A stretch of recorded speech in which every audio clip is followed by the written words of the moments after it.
মুহূর্তে বরিশালে কথা বলছেন প্রধানমন্ত্রী তারেক রহমান। আমরা সরাসরি চলে যাচ্ছি সেখানে। বৃষ্টিপাত ছিল না বেশ অনেকদিন, তাই না? বৃষ্টি এই যে হচ্ছে, মাঝখানে অনেকদিন গ্যাপ ছিল না বৃষ্টির। এই যে কখনো বৃষ্টি বেশি হচ্ছে, কখনো বৃষ্টি হচ্ছেই না প্রায়। এই যে আবহাওয়ার এই বিষয়টা, এটা কেন হচ্ছে? কারণ সারা পৃথিবীতে আবহাওয়ার সমস্যা হচ্ছে, কিন্তু বাংলাদেশে বেশি হচ্ছে এই কারণ যে আগে আমরা যখন ছোট ছিলাম তখন শীতকালে যতটা শীত পড়তো, এখানে অনেক মুরব্বী আছে, মুরব্বীরা ভালো বলতে পারবেন যে এখন কিন্তু আগের মতন শীত পড়ে না, এখন আগের মতন শীত পড়ে না।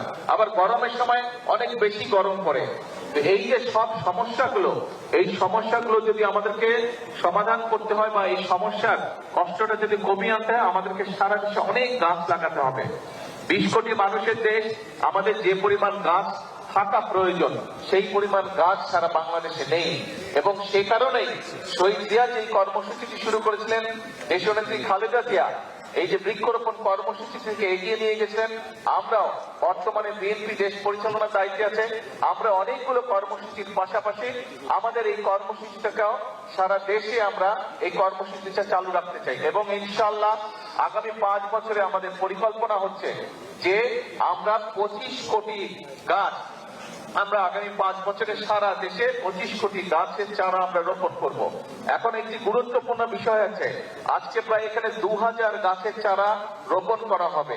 যারা যারা যে গাছের চারাটি রোপণ করবেন, আপনাদের দায়িত্ব কিন্তু আজকে রোপণ করে চলে গেলেই কিন্তু শুধু রোপণ করলেই কিন্তু কাজ শেষ হয়ে যাচ্ছে না। একটি শিশু যখন ভূমিষ্ঠ হয়, শিশুটা ভূমিষ্ঠ হলেই কিন্তু বাবা মায়ের কাজ শেষ হয়ে যায় না, বরং শিশুটা ভূমিষ্ঠ হবার পরে শিশুটাকে যত্ন সহকারে গড়ে তোলা, যত্ন সহকারে মানুষ করাই হচ্ছে সবচেয়ে আসল কাজ। কাজে এই গাছটা যাতে আপনারা আজকে রোপণ করবেন, এই যে 2000 গাছের চারা রোপণ করা হবে, এই গাছটা কিন্তু শিশু গাছ, আজকে শিশুর মতন এটিকে বড় করতে হবে। কাজে যারা যারা গাছের চারাটি রোপণ করবেন তাদের কাছে আমার অনুরোধ থাকবে, এবং যেই বাড়ির সামনে গাছটি রোপণ করা হচ্ছে সেই বাড়িতে যারা বসবাস করবেন অথবা আশেপাশে যদি দোকান থাকে, প্রত্যেকের কাছে আমার অনুরোধ থাকবে, আহ্বান থাকবে যে গাছটি একটা সাইজে বড় না হওয়া পর্যন্ত দয়া করে গাছটিকে যে যতটুকু পারেন, যেভাবে পারেন গাছটিকে দয়া করে যত্ন করবেন যাতে গাছটি বড় হতে পারে। কারণ এই গাছটি যদি বড় হয় আপনি বুক ভরে শ্বাস নিতে পারবেন।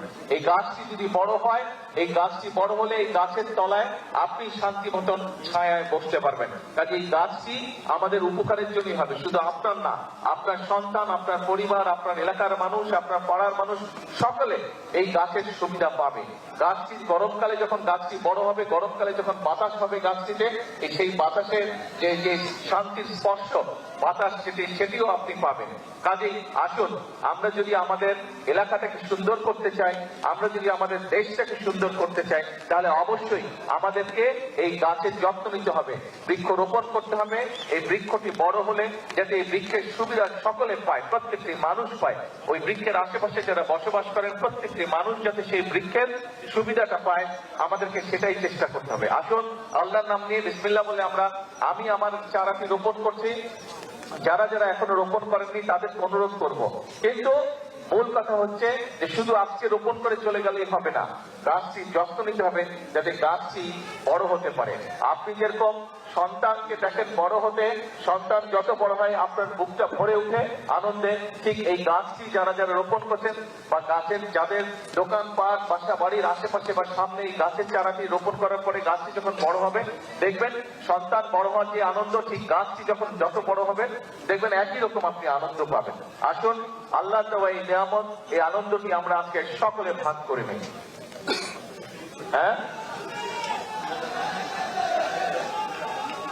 আপনারা আজকে যারা 2500, 2000 না, এখানে 2500 গাছ রোপণ করা হবে, যারা 2500 গাছের চারা রোপণ করবেন তাদের সকলকে আমি অনুরোধ করবো, আসুন সুন্দরভাবে আমরা চারাটি রোপণ করি।